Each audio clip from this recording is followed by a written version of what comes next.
Bueno, pues vamos a empezar este acto que a mí me agrada particularmente. La verdad que los que vienen con frecuencia al club siempre me han oído, o muchas veces me han oído, decir algo especial sobre los que van a intervenir. Lo hago porque es norma de buen anfitrión hablar bien de los que recibes en casa, ¿no? Pero en esta ocasión lo digo con mucha sinceridad. Es un acto que especialmente me agrada presentarlo, hasta el punto de que he hecho todo lo posible y algunas cosas no estrictamente buenas desde un punto de vista procesal para lograr que hiciéramos este acto aquí. ¿Por qué? Miren, yo estuve en la presentación en la Sociedad Matritense del libro y me quedé sorprendido, pero me quedé más sorprendido cuando después de comprarlo leí este libro de España, Democracia Menguante. Me pareció tan interesante, que a uno de los futuros candidatos a la presidencia del gobierno, en privado, le dije que no hacía falta que dedicara mucha gente a hacer el programa de gobierno de su partido, que si quería tener un buen diagnóstico de la situación actual de España, solo le hacía falta, sin recurrir a todos los asesores que tiene, solo le hacía falta leerse el libro minuciosamente y sacaría una idea cabal, seria, de lo que está sucediendo hoy en España. Bien, le decía a él también, a ese candidato a la presidencia del gobierno, que podía ser que no estuviera de acuerdo con todo, aunque los que están aquí son gente de una gran autoridad académica, podían no estar de acuerdo con todo lo que viene en el libro, pero desde luego la autoridad moral de los que han escrito este libro, la independencia de criterio añadida a esa solvencia profesional, intelectual, me parece que hacen muy agradable y necesaria la lectura de este libro, hasta el punto de que en todas las ocasiones que he tenido en los medios de comunicación donde intervengo, en todos he hablado del libro, porque tiene muchísimo interés desde mi punto de vista todo el libro. Pero hay algunas cosas que Ramos de Espinosa dijo en su intervención y que recogen en el libro, que son para una reflexión profunda, que tienen que hacer los que se dedican a la política, no nosotros, ¿no? Ellos con escribirlo ya es suficiente. En una parte del libro, al principio, si no recuerdo mal, viene a decir que la sociedad española, desde el 77-78, sigue oscilando entre el 4,5 y 5,5, 6, entre 10 y 11, izquierda, entre 0 y 10, entre la izquierda y la derecha. Así que la sociedad española no ha variado, sigue manteniéndose en una situación prudente, moderada, tranquila, como ha estado desde el 77, hace muchos años, por lo tanto. Que lo que ha cambiado dramáticamente ha sido la política. La sociedad sigue siendo igual a la que era hace 40 años, y lo que ha cambiado, desgraciadamente, es la política. Como esta reflexión tienen otras muchas de carácter sociológico, de carácter político, desde un punto de vista del derecho, económico, desde el punto de vista internacional. Es decir, es un gran fresco de la política española, a mi juicio, hecho por unas personas sin ninguna duda en posesión de una solvencia académica, como decía, y una solvencia ética que está fuera de toda duda. Bien, nosotros habitualmente en el club no presentamos libros, y es una tradición que tenemos. Por lo tanto, no es la presentación del libro que yo tengo aquí para que sepan cuál es, pero todo girará alrededor del libro La España, Democracia Menguante, que es lo que queríamos hacer con la presentación en el siglo XXI. Hablará Aragón el primero para hacer la introducción que sirva para el debate que se pueda tener después. Yo les pido encarecidamente, como pido siempre, pero más hoy, que inmediatamente después y durante la intervención de Manuel Aragón ustedes hagan las preguntas que consideren porque así podrán intervenir todos los que están aquí enfrente de ustedes y podrán oír a personas sabias, a personas libres y a personas honradas. Les dejo con ellos.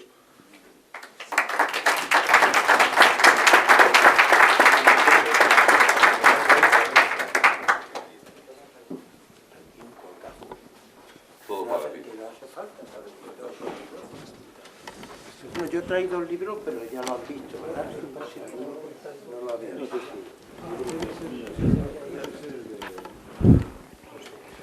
Muy bien, pues buenas noches. A través de 8 capítulos, que es los que el libro se estructura, se pasa revista al fracaso de los políticos, así como a los problemas de la democracia constitucional y del régimen parlamentario, del sistema electoral y los partidos políticos, de la independencia judicial, del gobierno y la administración, del Estado autonómico, de la política exterior y europea y de la economía. El diagnóstico al que hemos llegado en ese informe y, por tanto, en este libro, pone de manifiesto la gravedad de la situación actual de nuestra democracia.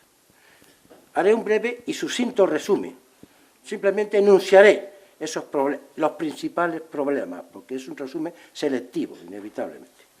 Desafección de los ciudadanos por la política y los políticos, no por la democracia como sistema de gobierno, sino por esta democracia, por cómo está funcionando esta democracia. No hay una mayoría en España de la sociedad que prefiera una dictadura. No, no. Lo que está descontenta con esta democracia es porque piensa que la democracia no se está comportando o no se está desarrollando o no está funcionando como debiera.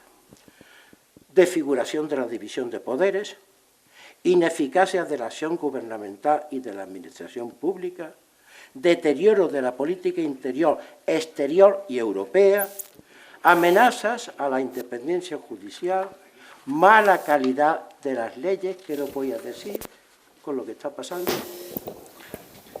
abuso de los decretos leyes, abuso extremo de los decretos leyes, que se ha convertido en el modo ordinario de legislar. En esta legislatura llevamos ya 169 decretos leyes. Son más del 70% de la producción legislativa. De ser una excepción, se han convertido en regla.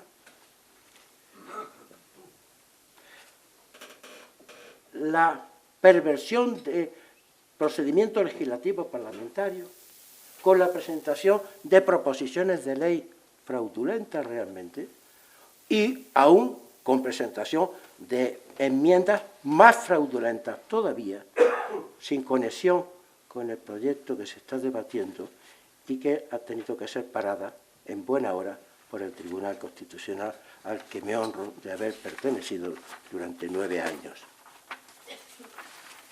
Insólita urgencia en los procedimientos legislativos, con horas para presentación y debate de enmiendas.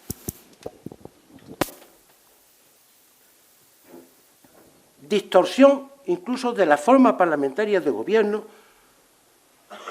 con un parlamentarismo que no es constructivo, como nuestro modelo constitucional al modo alemán requiere, sino destructivo, que no se corresponde con el modelo de la Constitución. Práctica desaparición del control parlamentario del gobierno. El gobierno controla a la oposición mediante la vía de control parlamentario de la oposición al gobierno. No se contestan las preguntas parlamentarias sin que, si estuviera aquí el speaker y estuviéramos en la Cámara de los Comunes, inmediatamente le hubiera llamado al orden y a la cuestión, que tiene la obligación de hacer cumplir el reglamento, diciéndole aténgase y conteste a la pregunta planteada. Degradación extrema de los debates parlamentarios, de los discursos parlamentarios. Presidencialismo parlamentarista, o mejor dicho, parlamentarismo presidencialista, completamente contrario a nuestro modelo constitucional, que deposita en el Gobierno, Consejo de Ministros, el Poder Ejecutivo y no en el presidente del Gobierno, que dirige el Gobierno y lo coordina, pero no puede sustituirlo.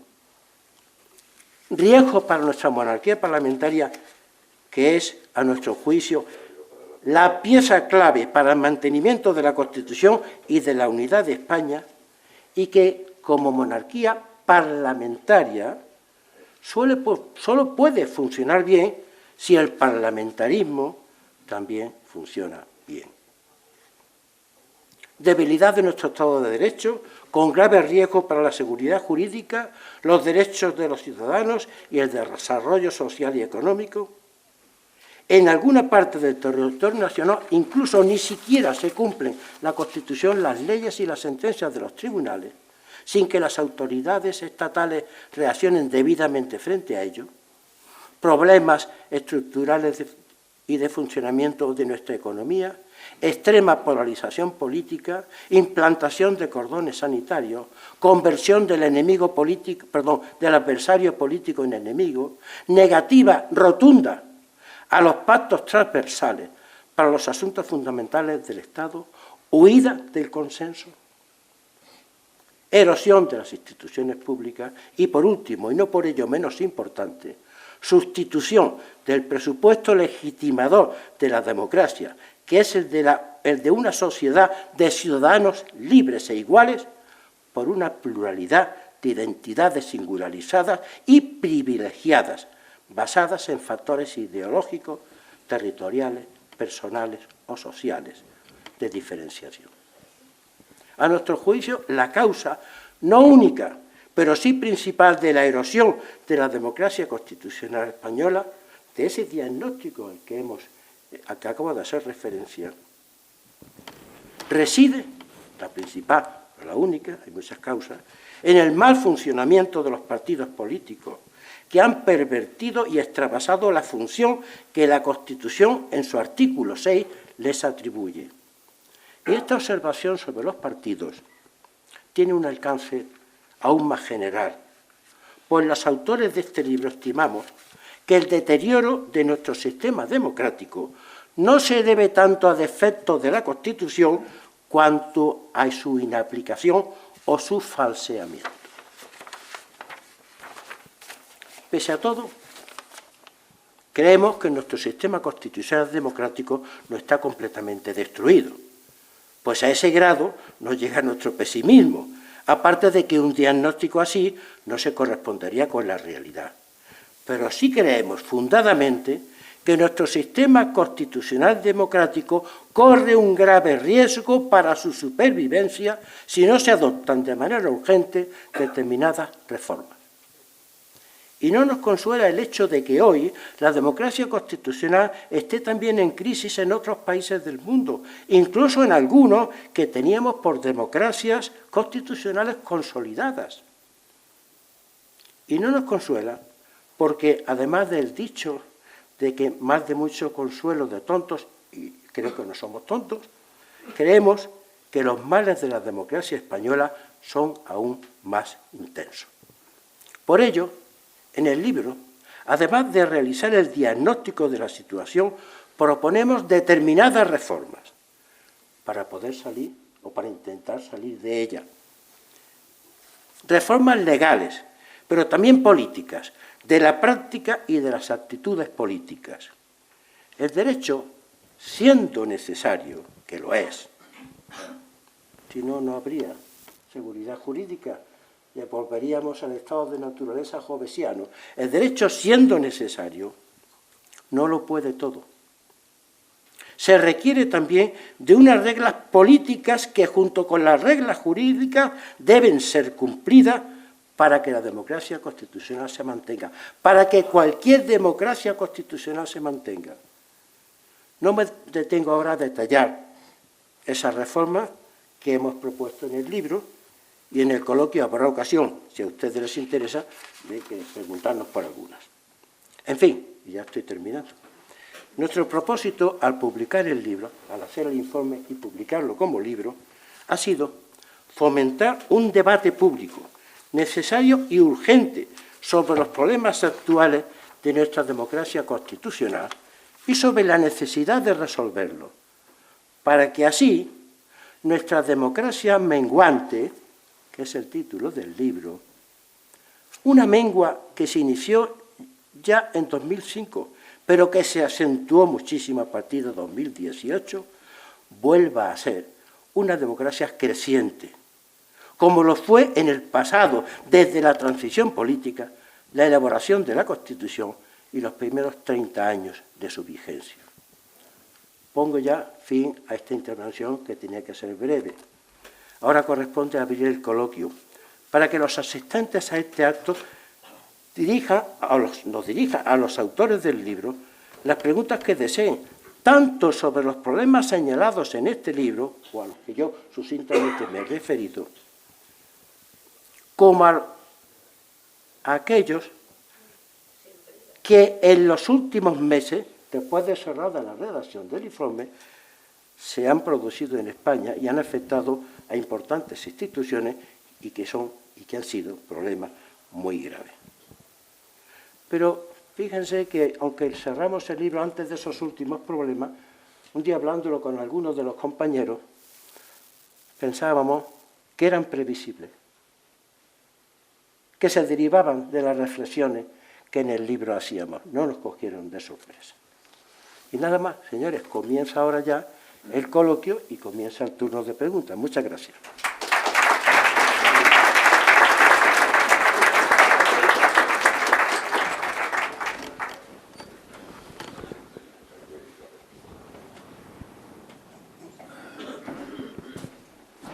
A ver, venga.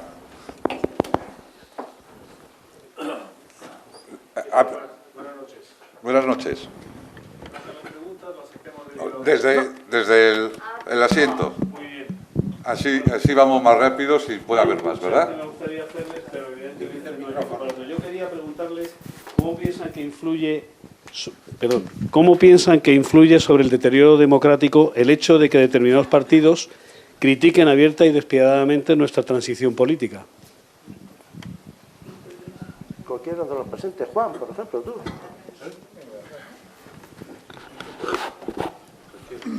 Es evidente, ante todo muchas gracias por estar aquí, sobre todo después de tantos años.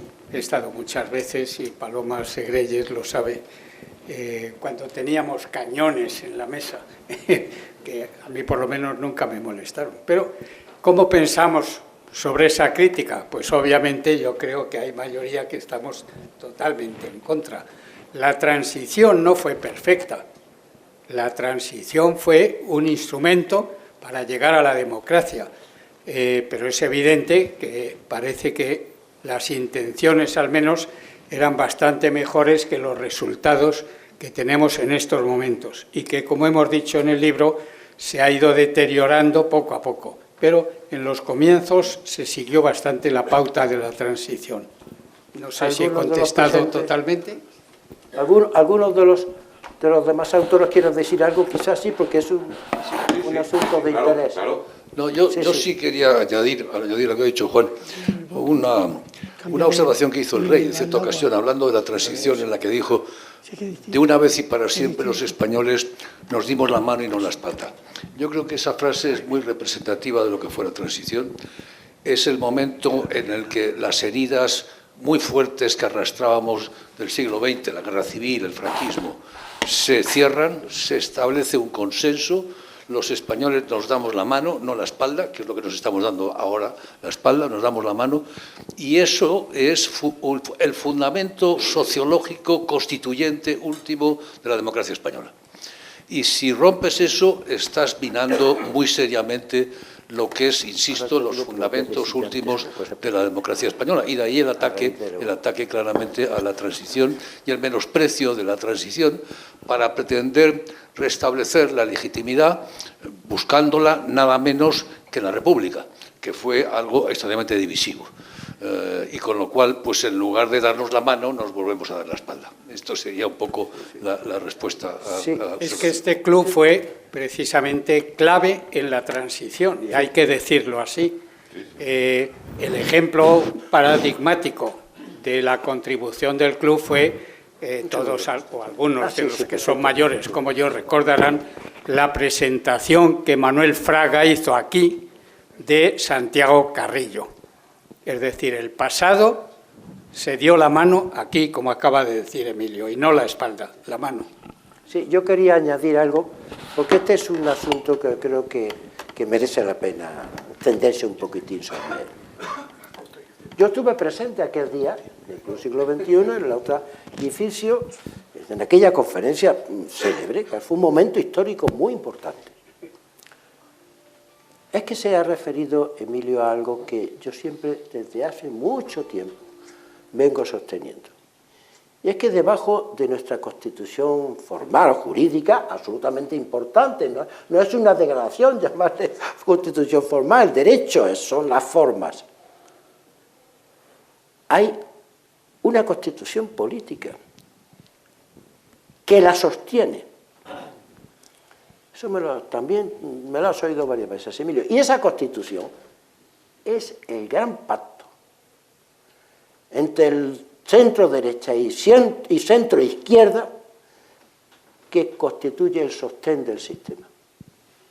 Así se hizo la transición, ampliando además a izquierdas que no eran, pero que se centraron, y a derechas que no eran centro y casi desaparecieron, y si quedaba alguna que no era centro, se centró.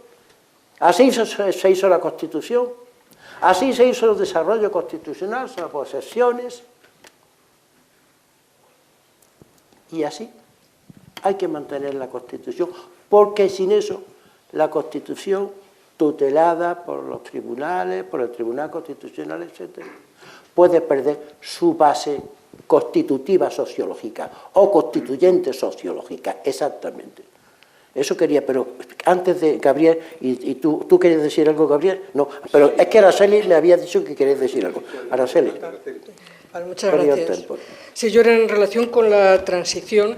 Desde el punto de vista de nuestra política exterior, la transición efectivamente fue un gran ejemplo para todo el mundo y como consecuencia de esa contención que hubo durante los años de elaboración de la Constitución y de las grandes leyes que transformaron España, eso nos dio una reputación tan extraordinaria que nunca España ha tenido tanta capacidad de influencia exterior como en esa etapa de los años 80, 90 y principios de siglo. Y una capacidad de influencia muy por encima de nuestra potencia económica, política o militar. La etapa de Felipe González y la etapa inicial de Aznar es una etapa espléndida en materia de relaciones exteriores y eso es fruto del crédito colectivo que supuso la transición, que fue estudiada en muchas universidades del mundo, que fue seguido por muchos países, era el ejemplo de la reconciliación por excelencia y que además permitió una gran transformación del país.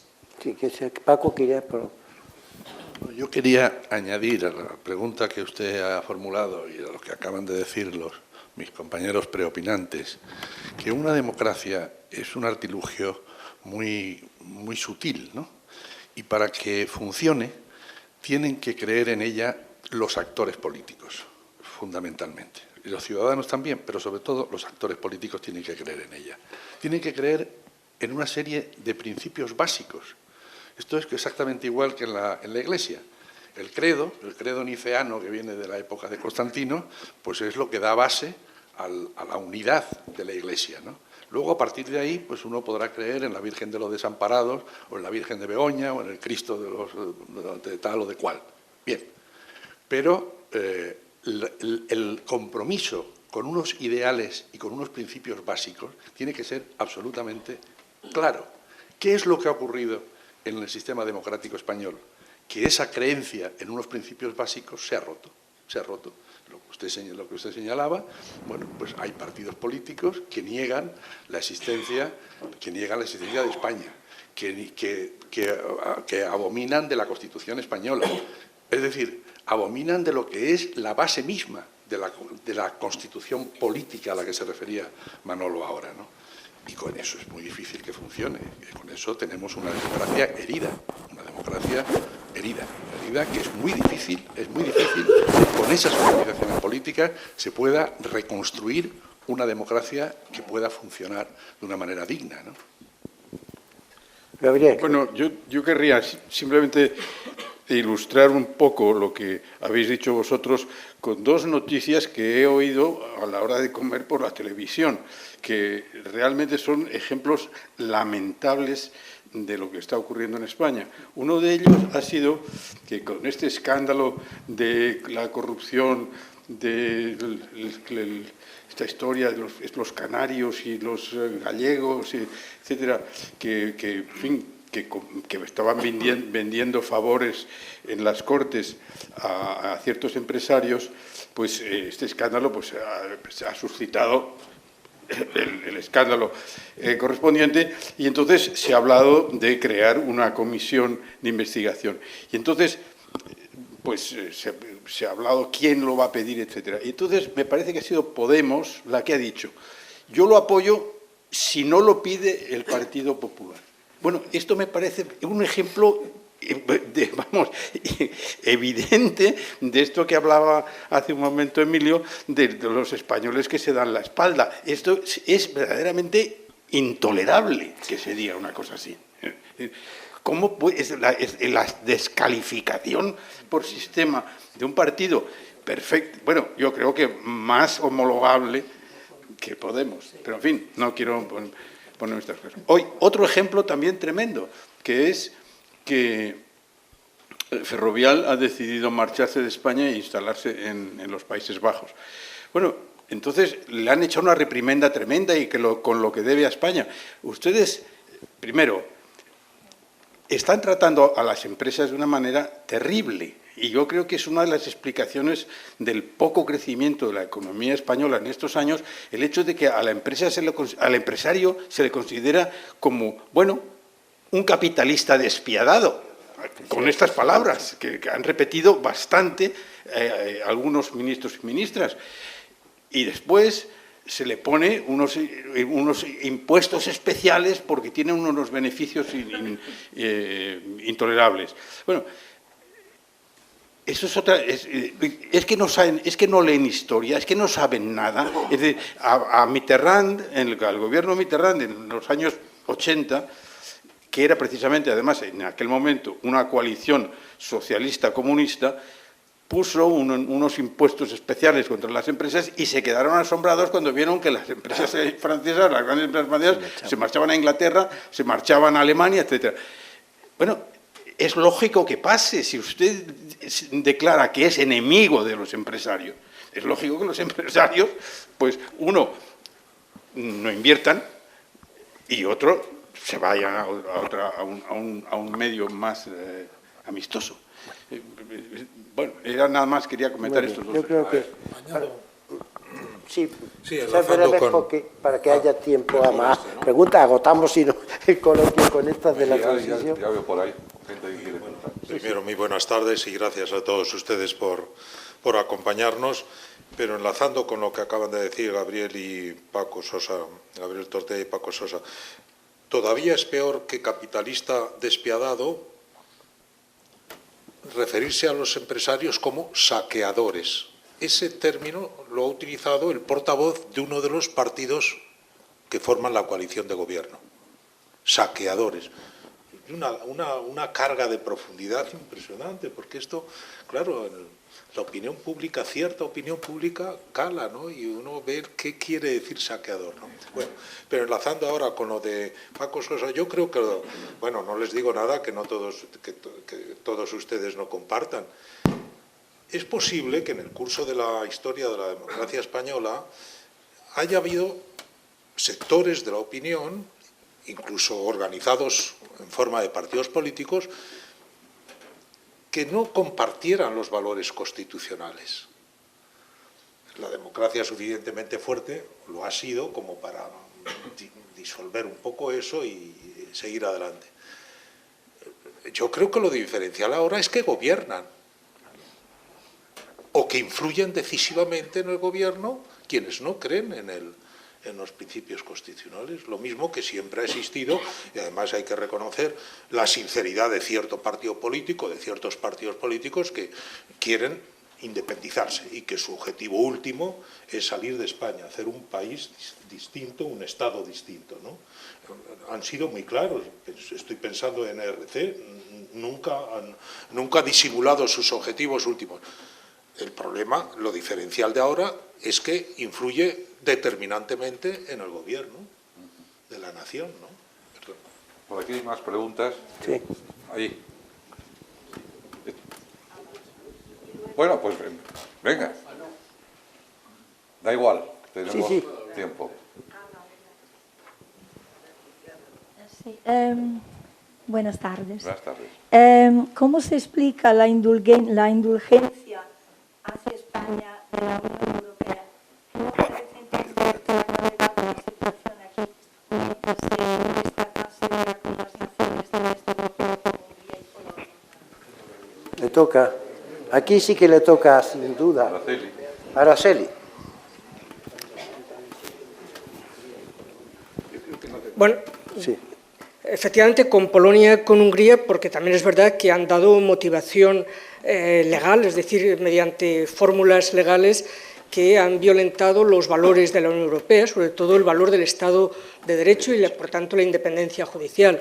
Polonia es muy claro las leyes que se han dictado en los últimos 15 años, más o menos desde el 2008-2010, y que son muy graves, y yo creo que en ese aspecto no es comparable con la situación española. Es decir, el sometimiento que allí se viene haciendo en Polonia, insisto, más o menos desde el 2010, y que ha llevado a unos pasos muy suaves por parte de la Unión Europea y unos procedimientos, primero unos marcos de diálogo, de negociación, y luego también a través de procedimientos de la Comisión Europea, procedimientos, expedientes sancionatorios, que diríamos, para constatar la infracción y luego a presentar las demandas ante el Tribunal de Justicia. Y nosotros todavía no tenemos ninguna sentencia del Tribunal de Justicia de la Unión Europea por la que se pueda establecer que ha habido leyes en nuestro país que violen el Estado de Derecho. Eso hay que reconocer que ese paso todavía no se ha dado en el sistema español. Y en el caso de Polonia sí se ha dado. Han sido ya muchas leyes y hay muchas sentencias del Tribunal de Justicia constatándolo. Es decir, las cosas no se hacen de manera brusca, hay unos procedimientos también en la democracia europea y, desde luego, en el caso español, cuando hace más o menos en noviembre hizo un año el Gobierno llegó a decir, y también el Partido Podemos, de que iban a presentar una ley por la que se establecería por una mayoría simple los miembros del Consejo General del Poder Judicial. Cuando se dijo eso, simplemente actuó la Comisión Europea. Lo hizo sobre la base de la confidencialidad, es decir, llamó por teléfono las 2 llamadas que tenía que hacer, y que si eso seguía adelante, se iniciaba el procedimiento en constatación de infracción, es decir, que íbamos a seguir el camino de Polonia. Bastó esas llamadas para que eso no siguiera adelante. Cuando también en el mes de diciembre se habló de situaciones parecidas, en fin, sabía perfectamente el comisario Didier que si eso ocurría, inmediatamente empezaba el procedimiento contra España. Es decir, todavía no hemos cruzado ese Rubicón que sí ha cruzado clarísimamente Polonia hace tiempo. Y todas las sentencias condenatorias del tribunal son muy merecidas porque se trata de situaciones que es imposible, no creo que eso llegáramos nosotros a tenerlo. Es verdad que hay algunas cosas que han ocurrido en España que recuerdan lo que ha ocurrido en Polonia. Es decir, en Polonia, allí, no olviden, el ministro de Justicia es automáticamente también fiscal general del Estado. En el fondo, aquí primero ha sido ministro de Justicia y luego ya fiscal general del Estado, pero ya no es lo mismo, ya no es lo mismo. Y luego también es verdad que allí en Polonia, la que era ministra de Justicia y antigua fiscal general, es decir, nombraba allí, el ministro de Justicia y fiscal nombraba en cada procedimiento los jueces y los fiscales. Eso en España todavía no se ha visto. Y lo que sí es cierto es que la que fue ministra de Justicia en Polonia, insisto, y fiscal general, luego, cuando dejó de ser ministra de Justicia, fue nombrada directamente presidenta del Tribunal Constitucional. Es decir, yo creo que no estamos tan lejos. Es verdad que aquí ha habido finalmente, pero lo vamos haciendo poco a poco y guardando un poquito las formas, ¿no? Ahora me dejas, Araceli. Sí. Bueno, yo tengo.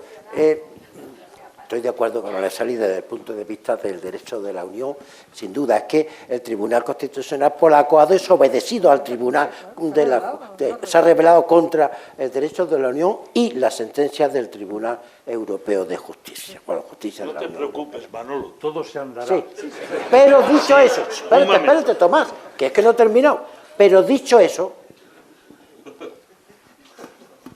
a nuestro Tribunal Constitucional ha llegado un ministro de Justicia relativamente reciente. Dicho eso, si el Tribunal Constitucional no para las dos enmiendas a las que me referí, que intentaron destrozar al Tribunal Constitucional y al Consejo General del Poder Judicial, permitiendo que nombraran magistrados por mayoría simple, si no se hubiera parado el Tribunal, yo sí creo que hubiera sido obligación ineludible de la Comisión actuar. O sea, no hemos llegado del todo a lo de Polonia y Hungría, pero estamos próximos a Araceli. Sí, sí, puede ser. Claro, tú. Estamos en el camino. Yo creo que Araceli ha sido un poco optimista. Acércate al micrófono. No hemos llegado. ¿Quién pensaba en las vísperas del inicio de esta legislatura que íbamos a estar exactamente donde estamos? ¿Lo pensaba alguien de los que están aquí? Yo no, desde luego. Que íbamos a llegar tan abajo, que iba a estar nuestro sistema institucional tan destruido, tan arruinado. No lo pensaba nadie. Yo creo que no les va a dar tiempo, porque quizá para dar la vuelta entera al sistema, pues necesitaban un poco más de tiempo. Desde luego, si se repite la legislatura, pues evidentemente esto se acaba. Es que no... Manolo ha puesto el ejemplo, el día 15 de diciembre, hubo un pleno en el Tribunal Constitucional que es que estuvimos en el alambre. Hubo un magistrado, al menos uno, que amenazó levantarse para que no hubiera quórum y no se pudiera resolver. Bueno, 4. Bueno. 4. Por eso no habría quórum. Efectivamente. Nunca había sucedido eso. Es decir, que todo esto no ha llegado todavía. Pero si le damos un poquito más de tiempo, llegará. Pero cuando llegue... Pues estamos nosotros aquí diciendo, ojo, a ver si nos llega. Hacemos lo que sea para que nos llegue. No. Venga, otra pregunta. Este señor de aquí y luego tú. Luis. Yo quisiera hacer una pregunta respecto al... Hay un botoncito ahí. Ahora. Sí, yo quisiera hacer una pregunta, que estamos hablando de constitución, constitucionalidad y tal, sobre el desarrollo de los recursos y tal que llegan al Tribunal Constitucional. Estos días estamos oyendo de la ley del aborto que hizo un recurso el Partido Popular hace 13 años. Mi pregunta es la siguiente. ¿Cómo es posible que en 13 años, con una transformación social importante, socioeconómico, sociojurídica y tal, es ahora donde hay un consenso en el Tribunal Constitucional... No hay consenso. No, bueno, no. Mayoría. Consenso o disonancia. Mayoría. Consenso en el sistema mayoritario. Bueno, bien. Yo no soy tan justo como el señor Aragón en las palabras jurídicas. Pero bueno, al grano voy. ¿Cómo es posible entonces que si se hubiese resuelto hace 13 años, qué sentencia hubiese habido? Los magistrados del Tribunal Constitucional han cambiado en el tiempo y han cambiado en su ideología o no. Bien, y en las técnicas jurídicas y todos los progresos jurídicos. Y es ahora. Entonces resulta que ahora sale la sentencia, la nueva. Y entonces resulta que el Partido Popular dice que ahora está como de acuerdo en ello, o por lo menos no harían recurso nuevamente. Quiero decir, ¿cuál hubiese sido la sentencia entonces, con toda esta transformación que existe? Y ahora parece, porque creo que es el Código Civil, ¿no?, quien dice que las leyes han de interpretarse y la sentencia interpretarse, aparte de su tenor literal y no sé qué, pues de acuerdo con las circunstancias ambientales o sociales del tiempo en el que las sentencias están dictadas. Lo mejor me voy a liar, pero yo creo que esa es mi inquietud. Querido Luis, te contesto yo porque me toca, claro, por alusiones, digo por lo del Tribunal Constitucional. No estuve allí 9 años, por tanto me toca, ¿no? Toma el micrófono. No, yo lo tengo puesto. Pues, cuando yo salí del tribunal, año 2013, ya llevaba casi 2 años de retraso ese recurso.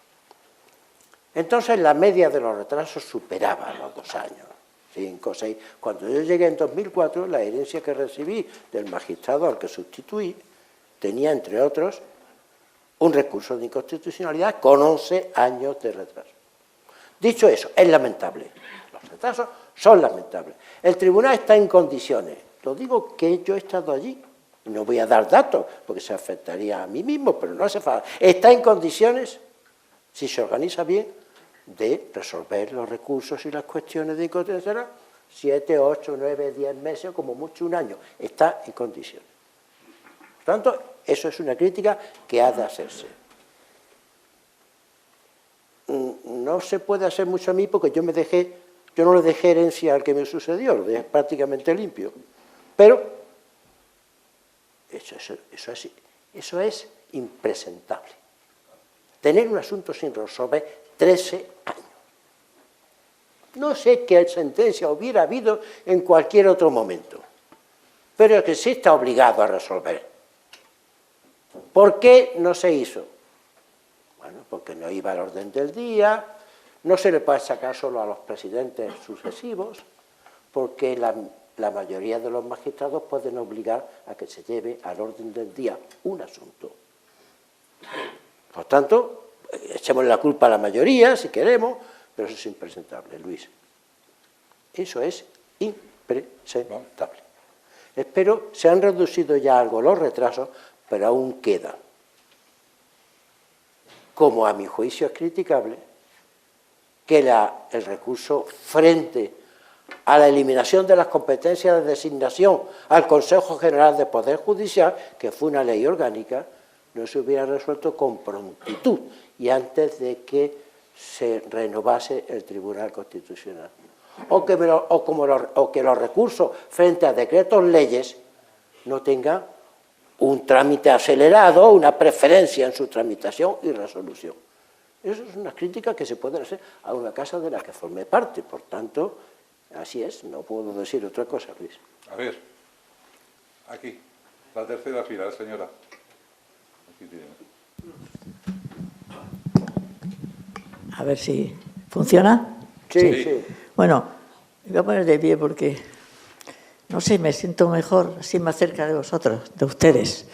Entonces, yo soy socia del club desde su fundación, prácticamente el año 70, un poco antes, y también asistí a la presentación de Santiago Carrillo por Fraga y tuvo sus consecuencias para muchos socios del club entonces, cosa sorprendente. Pero bueno,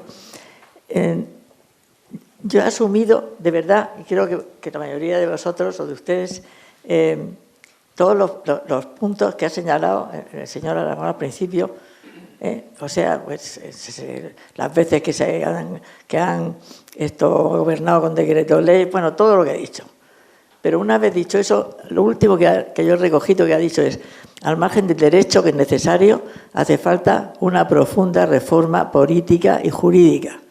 Mi pregunta sería, si esa reforma es tan necesaria, tal como está la situación ahora mismo, ¿quién tendría que hacerlo? ¿Qué organismo? O sea, ¿de quién partiría? Y hay otra cosa que yo me gustaría que la respuesta de algunos de ustedes fueran en la dirección positiva de si hay alguna solución desde algún ámbito, desde alguna manera, de la situación que tenemos, porque esa situación la conocen ustedes en profundidad. Yo siento ahora mismo no curiosidad, sino necesidad de tener ese libro en mis manos. Posiblemente no dormiría esta noche si lo tuviera. De verdad, es así como lo he sentido. O sea, me ha fascinado. Pero la sociedad civil, que una parte importante de la sociedad civil está muy interesada en lo que está pasando, o en lo que podría hacer, o cómo podría contribuir, pero es que aquí se han saltado todas las líneas rojas. Es la impunidad con que estamos gobernados desde hace un tiempo. Entonces no pasa nada. Se tome la decisión que se tome, pase lo que pase. Entonces, a mí me gustaría una visión un poco positiva de cómo ven ustedes esto que nos está pasando y que han señalado ustedes tan certeramente. Muchas gracias. Si quieren, y ahora habláis, es que me he referido a ello en la presentación.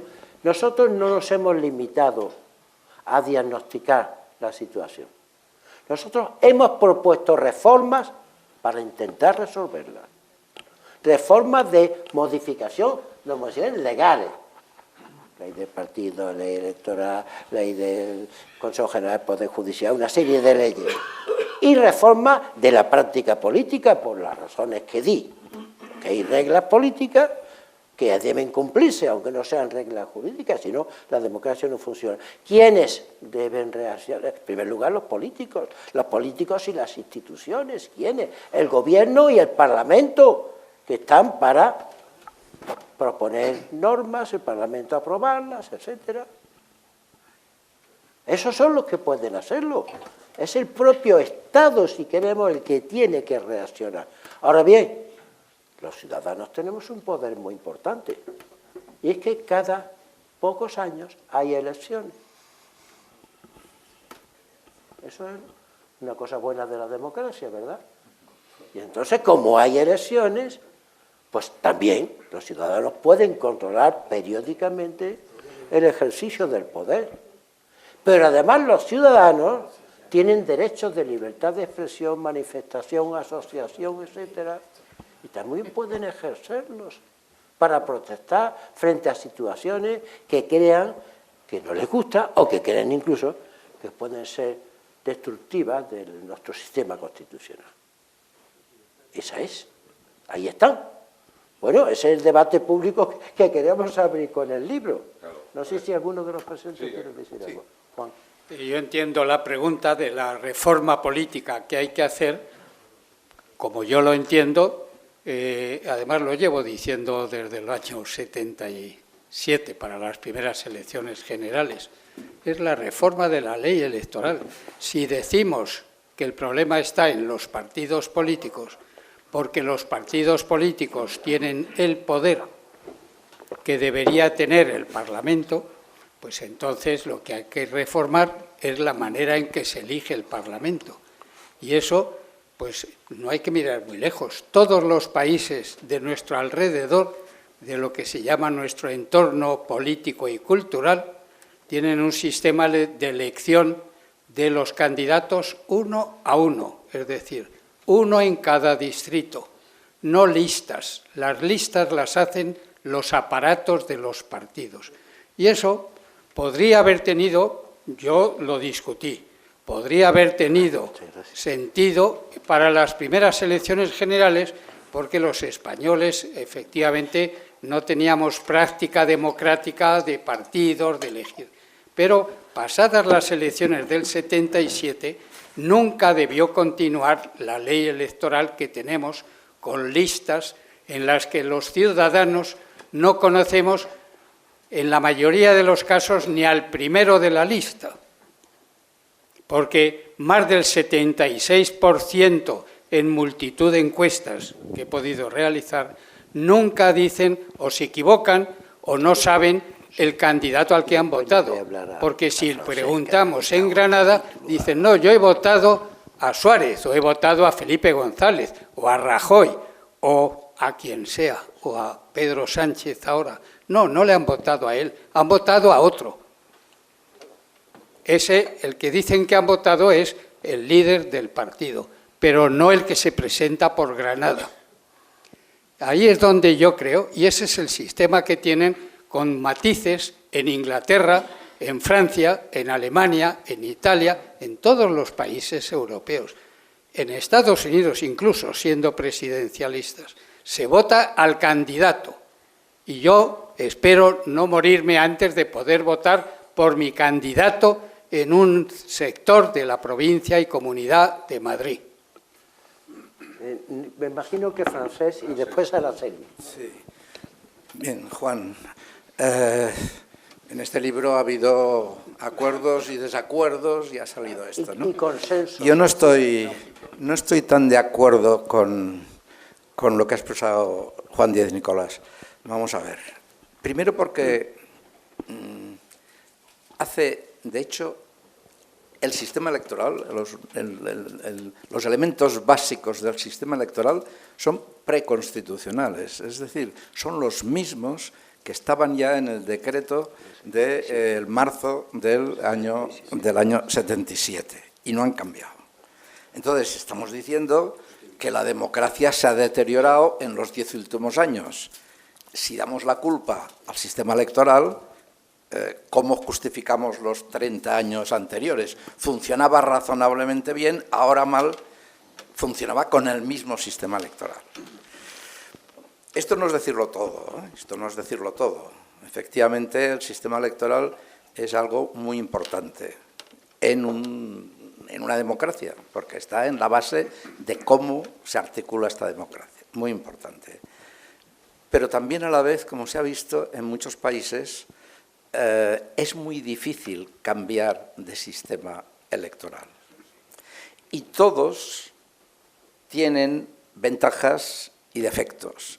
Tiene ventajas el sistema mayoritario y tiene ventajas el sistema proporcional, que es el nuestro, y que es el de la inmensa mayoría de los países europeos.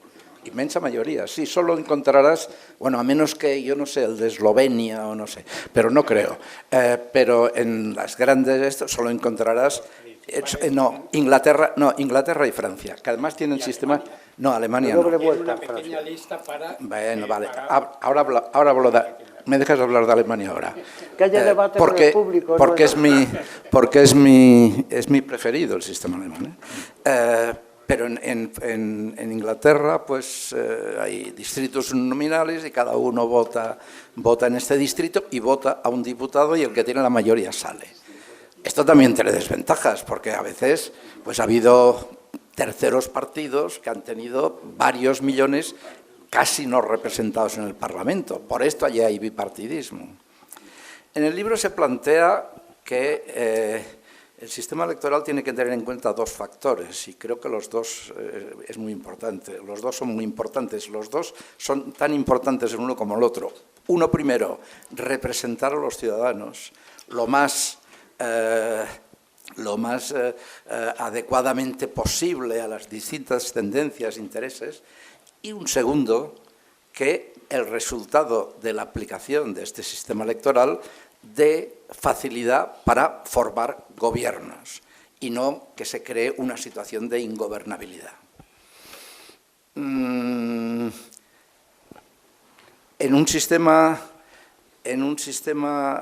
determinados sistemas electorales hay ingobernabilidad precisamente porque hay un excesivo fraccionamiento y hemos tenido el caso de Italia, tantos años, que había casi un gobierno por año. Y sin embargo Italia pues funcionó bien, 50, 60, 70, 80, etcétera, y hasta 90. Y después cambió, pero con el mismo, más o menos con el mismo sistema electoral, también. Entonces, en España, yo creo que tiene dos problemas el sistema electoral. Uno, el sistema, quien manda en un partido es el que hace las listas, y esto hay pues una élite central y unas élites locales que hacen estas listas, tú lo sabes en carne propia, y después tiene otro que es las dificultades de terceros o cuartos partidos para tener representación. Si yo hubiera hecho esta intervención hace 10 años, al año 13, al año 12, al año 10, y antes, y todo el periodo anterior, hubiera dicho, y es lo que explicaba en clase, el sistema electoral español tiene un defecto que es, no el sistema DON, como se dice, que es un sistema como otro para contar, es un matemático belga que se inventó un sistema muy parecido a otros. No el sistema DON, que es forma de repartir escaños, sino que las circunscripciones pequeñas están sobre-representadas. Y como están tan subrepresentadas, digo al contrario, están muy representadas. Y Y como tienen tan pocos diputados a elegir, pues se los reparten entre los dos grandes partidos. Esto ha sido verdad durante casi 40 años, pero el año 15 cambió. Lo cual quiere decir que los sistemas electorales no son tan importantes, tienen peso, etcétera, etcétera, pero que surgen dos partidos, Podemos y Ciudadanos, y pues alcanzan el poder en provincias que nunca pensábamos, yo también, pensábamos que podía ser posible porque se elegían 3, 4, 5, 6 diputados. Entonces, se puede, o sea, podemos, Juan, podemos. ¿Es bueno esto? ¿Ha sido bueno esto? No, sinceramente. Yo estoy en una vuelta al bipartidismo. No ha sido bueno. Los partidos que han salido, tanto Ciudadanos está prácticamente ya en proceso de derribo total, y Podemos bastante también. Veremos las próximas elecciones, pero también está en esta fase. ¿Por qué? Porque los ciudadanos han visto que no eran partidos útiles y han vuelto a decir, oye, confiemos en lo seguro, el Partido Popular y el Partido Socialista. Entonces, efectivamente, lo que esto determina, el sistema electoral determina, por el sistema de listas cerradas y bloqueadas, que no se puede tocar nada, determina el gran poder de los partidos. Y aquí es donde el sistema alemán es bueno, creo yo. El sistema alemán, muy resumidamente. Cortito, ¿por qué? Bien, pues nada, pues que estoy en... No, pero si ahora me lío con el sistema alemán... Pero solo, ¿me dejas, Manolo, el sistema alemán? Antes, ten en cuenta que antes no he hablado, o sea, me cargo la... el sistema alemán, ¿qué tiene el alemán en su mano el día de las elecciones? Tiene dos papeletas. Una, por una lista nacional que ha hecho los partidos nacionales, los partidos de toda Alemania, y otra, una lista para no un Länder, sino un distrito electoral que va cambiando según el número de diputados, ¿no? Por tanto, combina el sistema mayoritario inglés, dijéramos, con el sistema proporcional del resto, prácticamente del resto de Europa, incluido España. Con lo cual, bueno, hay una cierta participación de los ciudadanos en las listas, porque este voto a un distrito es un voto uninominal, vota uno y el primero gana. Esto yo creo que podría ser posible, pero acabo ya, Manolo. Tengamos en cuenta que cambiar un sistema electoral es muy difícil, tan difícil o más difícil que cambiar la Constitución. Especialmente si el cambio de la Constitución es que en lugar de disminuidos hay que poner discapacitados, o al revés, no me acuerdo, ¿no? O los dos cambios que ha habido. Es muy, muy difícil porque afecta al núcleo de los poderes, que son los partidos. Permíteme una cosa. En un segundo introduzco un elemento de confusión. Francés, en un segundo introduzco un elemento de confusión. En esos momentos, en Alemania, se está procediendo a la reforma profunda del sistema electoral. Se ha puesto en marcha dentro del Bundestag una comisión y ahí están todos los partidos peleados y a torta limpia porque quieren modificar todo el sistema, entre otras razones para evitar que se alcance un número de diputados tan extremadamente amplio como se alcanza. Es decir, en Alemania no existe un número determinado de diputados, como hay aquí 350, sino que por un diabólico sistema propio de los alemanes puede haber 600 diputados o 750 u 800. Lo que se pretende ahora es, entre otras cosas, rebajar y fijar un número un número que sea estable, digamos, de diputados. Pero son otros los asuntos también que están en el debate y la lucha partidaria es absolutamente feroz en estos momentos. Pues a ver cómo acaba. Tenemos dos preguntas más luego, ¿eh? Araceli y Emilio, perdón, breves. Sí, yo quería volver sobre las reformas, que si proponemos o no en el libro. Por ejemplo, en materia de las delegaciones catalanas, las llamadas embajadas catalanas, buena parte del problema es que la legislación les permite, con una enorme lasitud, a cualquier comunidad autónoma abrir lo que llama la prensa embajadas, técnicamente delegaciones de las comunidades autónomas.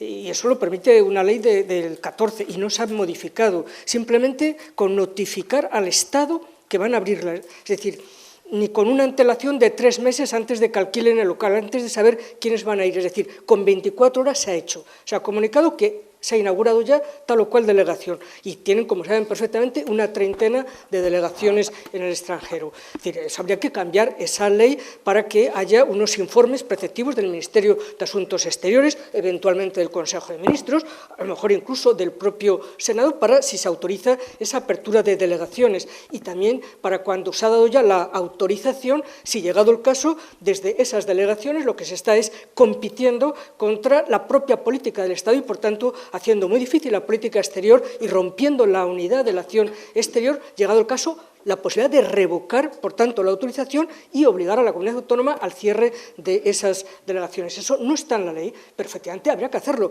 porque no necesitan ninguna autorización para abrir y luego no hay ningún tipo de observación sobre lo que se hace en esas delegaciones. Pues claro, eso hay que modificarlo y eso se dice, por ejemplo, en la obra. Y luego también algunos otros aspectos que algunos de nosotros hemos tocado y que también afecta a las relaciones exteriores, y es el enorme presidencialismo, y que no es un problema de cambiar la legislación, sino una distorsión del sistema constitucional y legal de nuestro país, de la figura de lo que es un presidente del gobierno en España y que efectivamente no tiene unos poderes omnímodos, absolutos por sí mismos, no es un príncipe absoluto, sino que, claro, tiene que actuar dentro del gobierno de la nación. En materia de relaciones exteriores, les recuerdo casos muy famosos como el de Ábalos del Sí Rodríguez, como el tema del Sáhara, como el tema de la entrada del líder del Polisario, donde una sola persona, sin el Ministerio de Asuntos Exteriores, una sola persona, la presidencia del gobierno, es la que decide esas actuaciones. Por lo tanto, ahí no es tanto un problema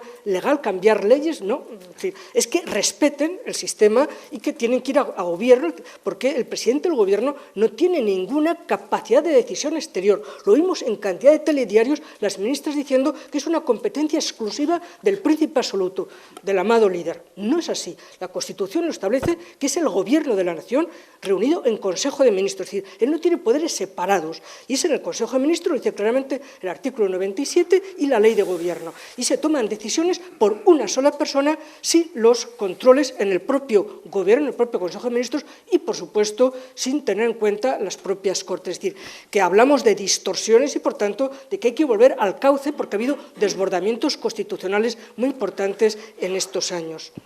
Emilio querías... Estamos con el yo creo que si examinamos el libro, la relación de reformas que hay que hacer es enorme, es muy extensa. Yo creo que hay que reformar la ley electoral, yo lo creo seriamente, y muchas otras cosas, pero me temo que esta discusión nos impide ver el bosque, los árboles nos están impidiendo ver el bosque. Yo creo que la pregunta que hizo la señora es extraordinariamente importante. El diagnóstico que ha hecho anteriormente Manolo es un diagnóstico muy negativo, en el que casi todos estamos de acuerdo, y la pregunta es, ¿y ahora qué?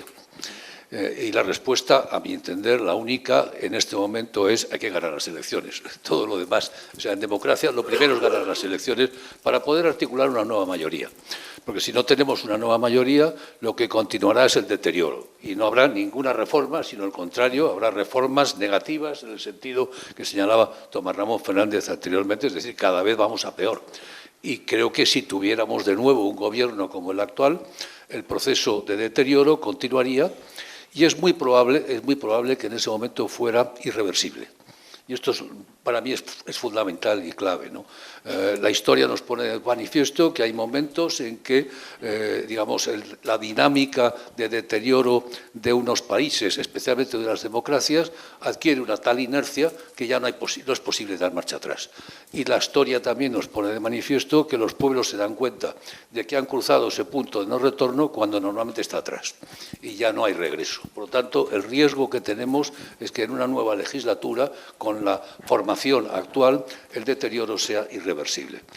Pero, insisto, ganar las elecciones y constituir, por lo tanto, una mayoría de derecha o de centro-derecha, a mí me es igual, de lo que sea, una nueva mayoría, bueno, eso lo único que permitiría es interrumpir el deterioro.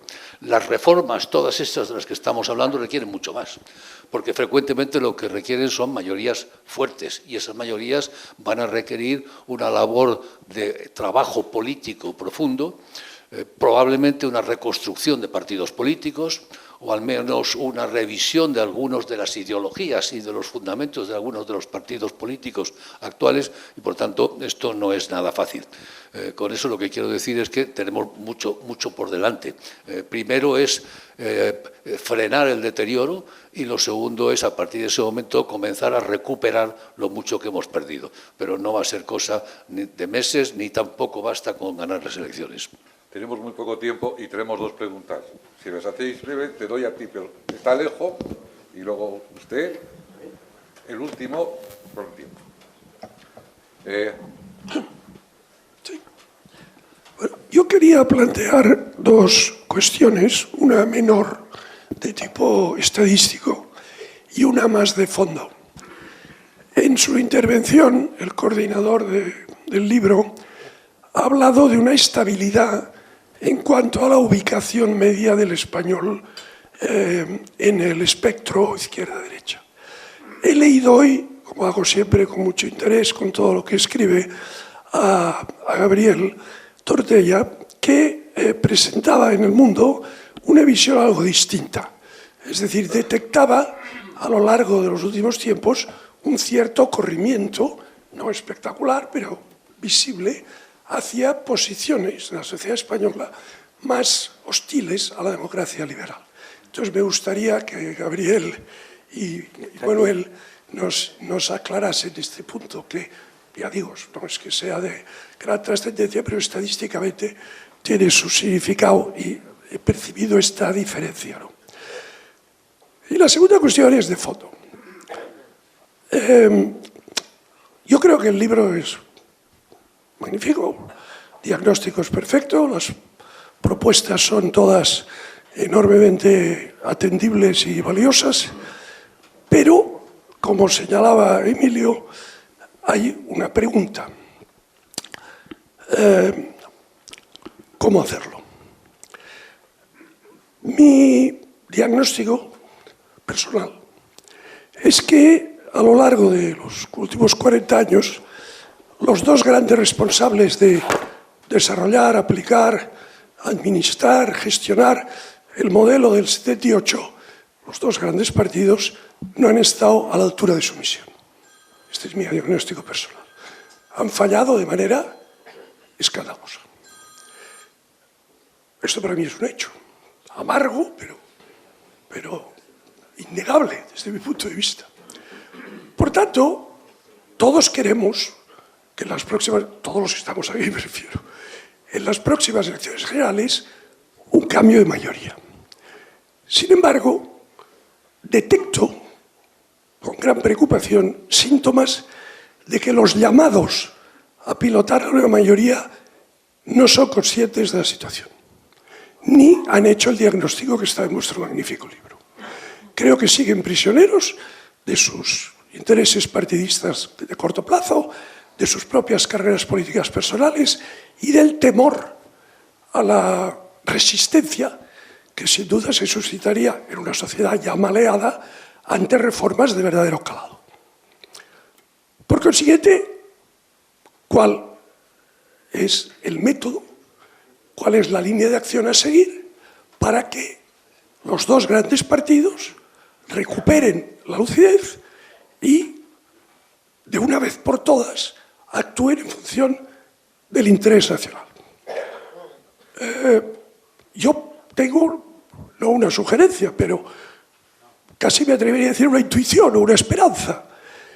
Y es que quizá en el punto dramático al que hemos llegado, la sociedad española encuentre energías en su fondo saludable para articular un gran movimiento de la sociedad civil que cree un estado de opinión para forzar a los partidos a cumplir con su deber. Los partidos son irreemplazables, no los vamos a sustituir.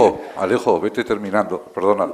Es que tenemos poco. Por tanto, mi pregunta es esta. ¿Creéis que sería posible todavía que del seno de la sociedad española surgiera la fuerza suficiente para articular un gran movimiento civil que forzase de una vez a los partidos a cumplir con su obligación? Gracias, Alejo. No sé, Gabriel. Vamos a hacer todas las preguntas. Sí, eso es. Porque si no... Sí, yo quería en primer lugar felicitar a los autores porque el trabajo es excelente, ya lo he hecho en otras ocasiones y es muy oportuno. Y mi pregunta está muy relacionada con la intervención de Alejo. Recordáis que hace 2 años en Estados Unidos hubo un asalto al Capitolio y justo cuando se produjo en esa noche y al día siguiente hubo un momento de incertidumbre en el que el Partido Republicano no decía nada. En Estados Unidos hay una organización que reúne a los 100 mayores CEOs de las mayores compañías americanas y uno de los que es miembro de esa organización, que fue el que me lo contó, me dijo que esa noche se reunieron los 100 y tomaron el acuerdo de trasladar al líder de la mayoría republicana, que era el Mitch McConnell famoso, que o salía a decir que aquello era impresentable y se tenía que terminar o no le volvían a dar $1 al Partido Republicano en toda la vida. Y salió el señor inmediatamente y dijo esto no se puede tolerar, se ha acabado y se acabó el invento, ¿no? Entonces, yo creo que una de las grandes debilidades de la sociedad española es la poca fuerza de la sociedad civil. Vosotros sois de los pocos ejemplos que tiene la sociedad civil de toma de postura seria y valerosa en este tema. Y tengo la misma pregunta y la misma duda que tiene Alejo. ¿Por qué no surge en España en donde tendría que surgir un cierto movimiento? Lo cierto es que ha habido algunos intentos, como aquel intento de las empresas del IBEX y tal, que siempre se ha visto mal por parte de la sociedad, como que esto es una cosa de lobby. Pero lo cierto es que no hay instituciones en la sociedad civil, sobre todo provenientes del mundo económico, capaces de poner a los políticos en su sitio cuando hace falta. Muy bien, ya queda una pregunta rápida. No, yo quería preguntarle a don Emilio concretamente una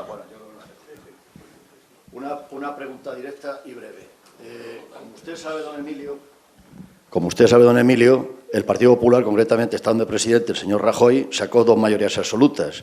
Hizo una serie de promesas: cambiar la ley electoral, cambiar la ley de partidos, cambiar la ley de violencia de género.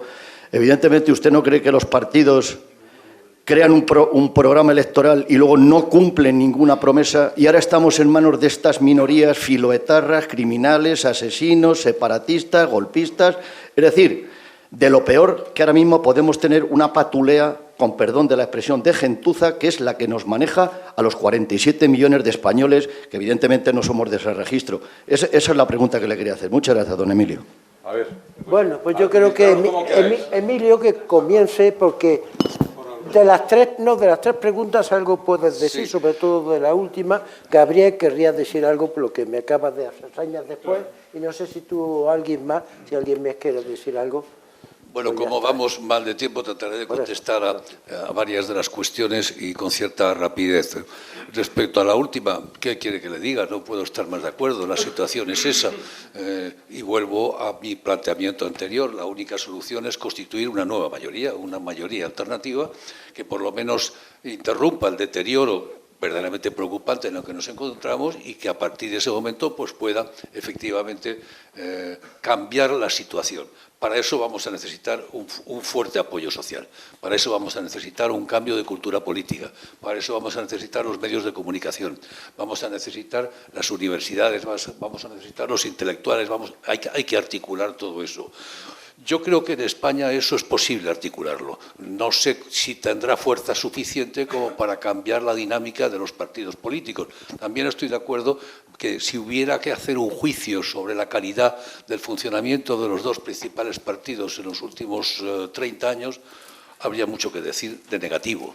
Creo que han cometido errores, se han perdido enormes oportunidades de reconducir situaciones y se han perdido pues, por abandono o por falta de profundidad o por ligereza o por banalidad, no lo sé.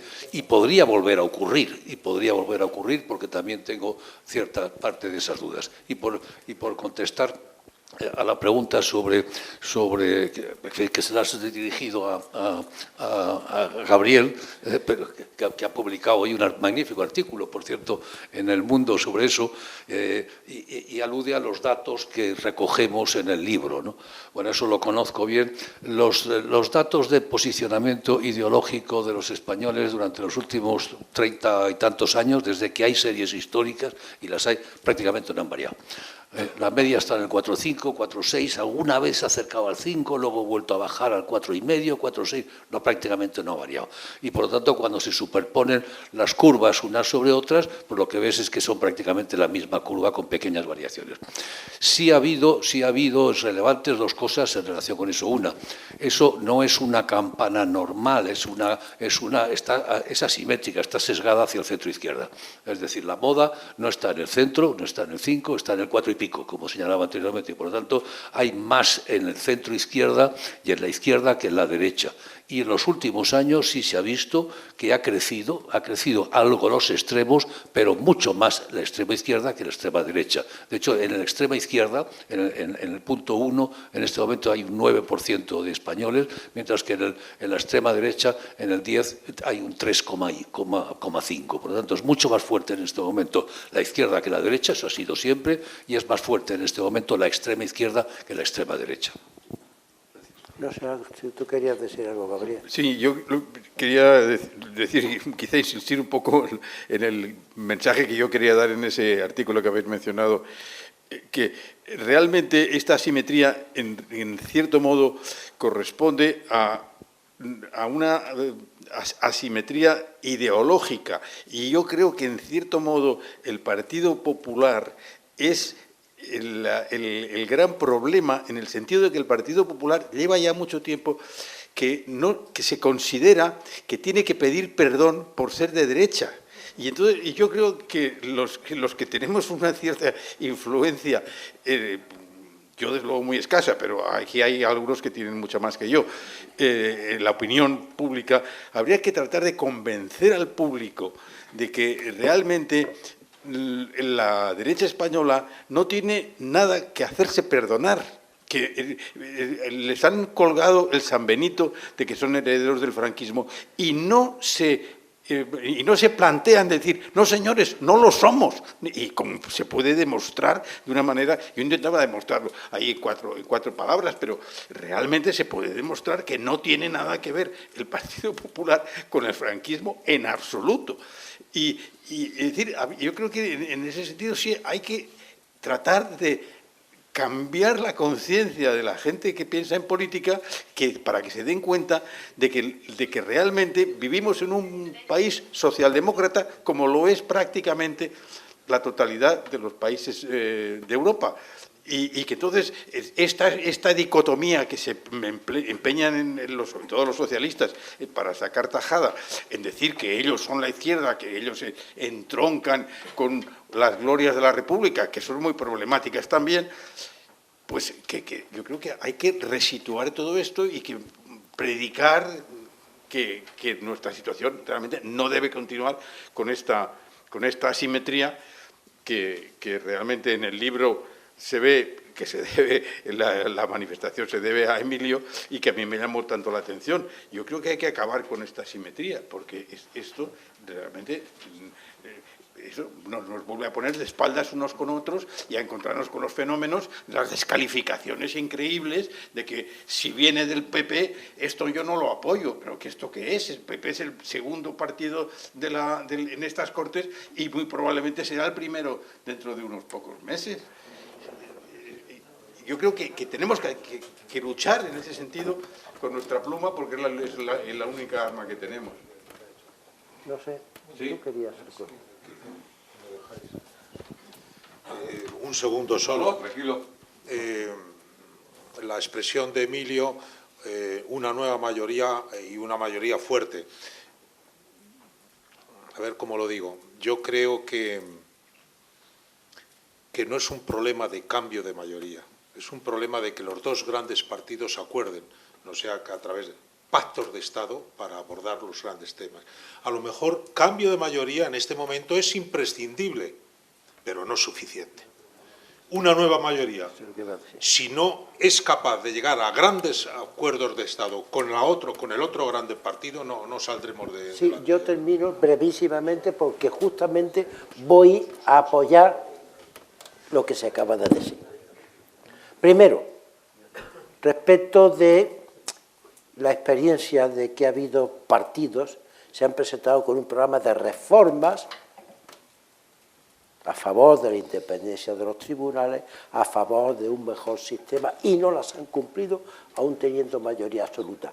La situación está tan degradada que ya me parece difícil que un partido que se presente así incumpla esas promesas.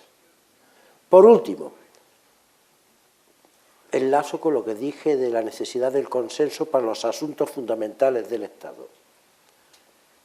Posiblemente el detonante del cambio pueda venir de una nueva mayoría, pero los grandes asuntos del Estado, integración territorial, educación, política exterior, etcétera, solo se pueden y se deben hacer para que se perpetúen por consenso entre esos dos grandes partidos que han sustentado, con algunos problemas, la democracia constitucional.